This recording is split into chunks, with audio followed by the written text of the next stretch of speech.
I met a gypsy. Because you guys aren't exactly doing like a bunch of knee stuff unless it's like you've got injured. Like there's not a lot of pre-knee injury stuff, right? Well, it's also hard too when you're riding because like compared to like a football player or a basketball player, like you're really not using, like you're not cutting routes. You're not like making quick steps. Like you're moving up and down with your legs, you know? So it's like in reality, unless you dab your leg, like you're not really doing anything too crazy with your legs. That's like, you know, threatening to like pop a leg out or something. Obviously when you catch it or dab it, like I've done, or obviously other people have done. But that's another thing I've also been learning when I'm doing these knees. It's like there's new techniques that are coming out every year. There's new machines that you can use every year. Like there's something being developed every year that people have come out with. Like I'm starting to use some new stuff that I didn't use last year that I had no idea about. You know, like stuff that you learn after each injury. It's like, okay, I did this. What else can I do to increase the benefit? Like what can I do that can be almost like quicker in a sense? Like not that I'm in a rush to get my knee back this time, you know, like if I can be riding by October 1st, which is like 14 weeks total, like perfect. But what can I do just to have my goal in place? Like what can I do in the next month that can get me there? And like I can get cycling, doing gym, like no problem. Yeah. So like I've kind of been going down the rabbit hole trying to figure things out. And obviously I've been working with Doc G and I got him doing his program and it's been really good. And it's jump started that and doing what I've started doing now. It's also been really good. You know, you learn those things about yourself. You learn how your body takes stuff. Yeah. But it's also just learning how to take in that information and what to do with it. Yeah.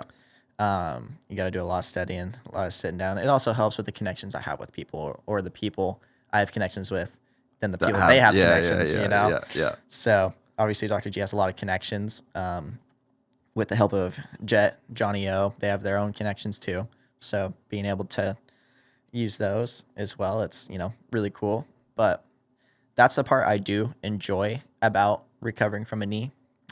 Is it's like you really go to school. Exactly. Yeah. I like to learn about this stuff. It kind of goes back to like enjoying the technical side about dirt bikes. I enjoy learning the technical side about knees, you know? And like I spent a lot of time talking to my doctor that did my knee about this stuff. I'm like, what other like techniques are you doing? Like why, like, cause I did the same exact procedure on this knee that I did with my left one. And it was same tore my ACL. It's just same stuff. He had to put a few stitches in my meniscus, which was different from my last one. But I was just like, we went 75 questions on the last knee, you know? So there wasn't a lot of questions this time around, but we're like, why do you do this procedure? Have you done a different procedure? Why are you like why are we doing X, Y, and Z? Why not A, B, C? Why, like, you kind of go through all that. And it's like, when the doctor is like spot on with everything, you know, and doesn't slip up, nothing, not once, doesn't stutter, you're like, yes, my guy. This guy's fucking good. That's my dog. Yeah. So as soon as this happened, shot Doc a text. I'm like, hey, I'm getting an MRI tomorrow. Can I send you results? Got the results, upload them to that night. Hey, ACL's torn. Let's hop on a call tomorrow. Get things figured out. Hop on a call with all the boys. Hey, we're going to do this. We saw this online. What do you think about this? I've read a case study of it. It has a higher percentage of tear rate. This method's also came out, but it's still not really, not a lot of results with it, you know, all that. And then he's like, as long as you guys are comfortable with it, like I want to do this procedure just like we did. And I'm like, I've had nothing but good stuff with my last knee. I trust you. Let's do it. Yeah. So, but like, I like doing almost like the interrogation part of it. It's like, why are we doing this? Why this way? Why not this way? I know this guy does it this way. Why don't you do it that way? So is he the same dude that did Jets? No, different guy. So this guy did Christian Craig's last year. RJ actually sent him to me. Yeah. Or sent me to him. Yeah. So when I pulled out Nations last RJ year, knows a bit about crashing, so fucking good guy. Hey, he tucks and rolls pretty good though. Yeah. Knock on wood for RJ, but he tucks and rolls pretty all right. So, but yeah, RJ sent him to me. He's like, dude, he's like, I've had nothing but good. He's like, I was running at 4 weeks, and he's like, I'm like, dude, what? Running at 4 weeks with a knee? So yeah, RJ sent him to me, and he's just been, Doc's been really good. That knees over toes guy, he's in Huntington Beach. Really? Yeah. I reckon it's worth reaching out. Oh, and just seeing. absolutely. Apparently, like he did a Rogan podcast. Like you could go and like listen to it or whatever. But yeah, I remember when Jeff was going through stuff with his knee, and it's just a lot of like slant board squats, and like so a lot of his movements is like forcing the knee to go past the toe point, and then you've got all of the muscles around the quads. Yeah, it strengthens the muscles around the front of the knee. And Yep. So all the kind of like stability. Yeah, because you're right. Like you're not, when you're doing motocross, like there isn't a lot of knee twisting and rotate. Like they'll suck to the bike. Like so there is a lot of stability there. Yep. Until there's not. Yep. Exactly. So it's almost like with guys like yourself that have, you've obviously got issues with knees fucking breaking. So it's like this probably is a case for you to just like really overkill the rehab and strengthening on those knees, like not for the bike side, just purely for the injury prevention side. And I wonder too, like, I'm going to get all woo-woo Rhino conspiracy, right? I stopped wearing knee braces after Rhino. I did the podcast with Rhino. Yeah, you're gonna see me floating on up in the rocks. You're gonna floating. Have you seen the dudes that like get their nuts and fucking slap their nuts and like base their asshole It's to the gotta sun? activate your third eye. Yeah, that's what you need to do, bro. You need to just point your asshole to the sky and just take it in, dude. Noon to noon. But I think like there is something to what he's saying though about like when you do wear braces, especially while you're like actively riding the bike. Yep. I feel like it just takes away the need for the muscles in your knees and shit to actually engage. So like I think there's something to that, and it's almost like whatever you're bracing, you're like not weakening is probably not the right word, but you're not actively strengthening it. So you think like all the reps and riding that you're doing on the bike while wearing braces is like being protected in a sense from the movement. And but like Barsha doesn't wear knee braces. He just hurt his knee. You wear braces. Yep. You hurt your knee. Yep. So it's like I don't even know. It's such a like weird area because I've had conversation about it now. I've done it. I've wore 2 different brands of knee braces. Well, 3 total, but I did both my knees, or I guess I did 2 of my knees in the same one. Did my current knee in a different one. My current one was custom fit to me.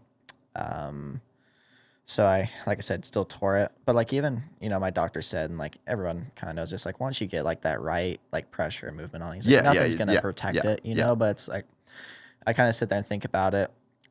What's his thoughts, your doctor's thoughts on knee braces? Obviously, it's hard to ask doctors that kind of stuff because it's like, the more braces, the better. Yeah. Well, it's like, I think my doctor knows for sure, but he's also not going to tell me I can ride a dirt bike at 10 weeks, like just for their own kind of, liability. Yeah, their own kind of liability. So he's not going to tell me don't wear knee braces, So he's going to get the custom fit knee braces to you with the most protection. Like that's, any doctor's going to go that route. So I kind of just stray away from asking those questions, But my doctor's cool, like especially last year I was like, hey, like I'm on a time crunch here. And thank you. I'm like, hey, I'm on a time crunch here. Can I be riding at 11, 12 weeks? Yeah. And he's like, I'm not going to tell you can't, but he's like, but I'm not going to tell you can. Yeah. He's like, just understand there's a level of risk there. And he's like, ideally, if you can wait to the 14-week mark, and that's when I would start really like, comfortably like pushing it. He said up until then, because when I was riding at 11 weeks, this would have been like start of December. He's like, just take it easy. Don't dab your leg. He's like I said, just, there's a level of risk there. Risk reward. You just got to take it with a grain of salt. Just be careful. All right. And that's exactly what I did, So, but that's what's cool when you have a doctor like that understands like the situation. Athlete. Yeah, exactly. And he's the doctor I worked with. He works at Vanderbilt University. He's worked with multiple collegiate athletes. Went to school, I believe, in Pittsburgh.